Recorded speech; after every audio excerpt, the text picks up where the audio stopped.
ഇവിടുത്തെ കാര്യങ്ങളൊന്നും അറിയണ്ടല്ലോ. ഇതുകൊണ്ടാ ഞാൻ ഓരോന്ന് പറയുന്നേ ഭാവന. സോറി ആന്റി, സത്യമായിട്ടും ആന്റി വിളിച്ചത് ഞാൻ കേട്ടതേയില്ല. ആന്റി എന്തിനാ എന്നെ വിളിച്ചേ?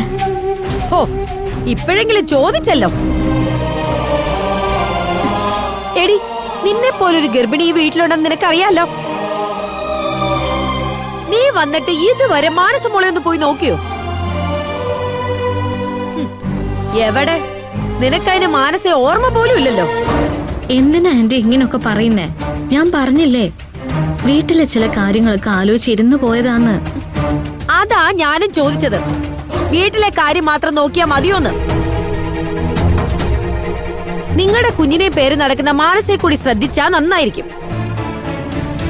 ഞാൻ ശ്രദ്ധിക്കുന്നുണ്ടല്ലോ ആന്റി. അതുകൊണ്ടാണല്ലോ അവൾ ഇവിടെ ഛർദിക്കുന്നത് കേട്ടിട്ട് നീ ഒന്ന് തിരിഞ്ഞു പോലും നോക്കാതിരുന്നത്.